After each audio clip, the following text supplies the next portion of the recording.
काही खासगी डॉक्टर गरज नसतानाही गर्भपिशवी काढण्याचा सल्ला देत आहेत। ऊसतोड मजुरांच्या बीड जिल्ह्यामध्ये महिलांबाबतची ही गंभीर बाब समोर आली आणि त्यामुळे जिल्हा आरोग्य प्रशासनाने आक्रमक भूमिका घेत डॉक्टरांचे प्रयत्न हाणून पाडले। पाहूयात।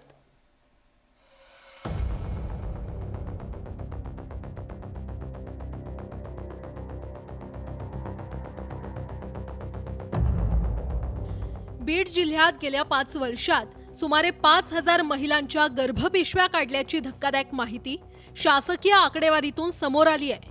यातील 2500 गर्भपिशव्या खासगी रुग्णालयामध्ये काढल्यात। गर्भाशयाच्या कॅन्सरची भीती दाखवून महिलांच्या आरोग्यासोबत खेळ केला जातोय।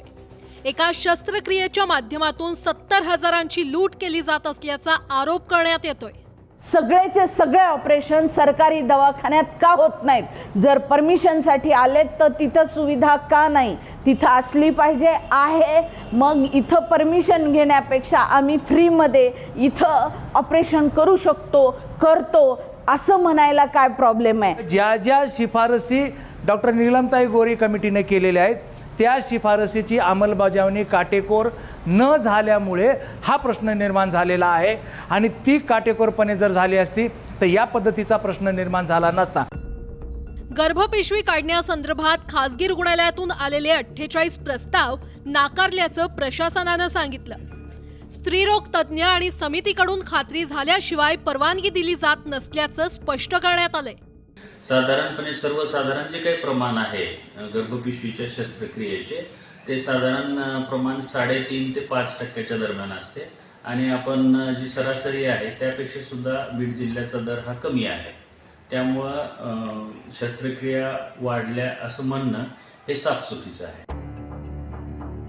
गर्भपिशवी काढण्याची काही कारणं असतात। गर्भपिशवीला गाठ असणं, मासिक पाळीत जास्त दिवस जास्त प्रमाणात रक्तस्राव होणं, पिशवीच्या आतील भागाची अनियंत्रित वाढ होणं या कारणांसाठी शस्त्रक्रिया केली जाते।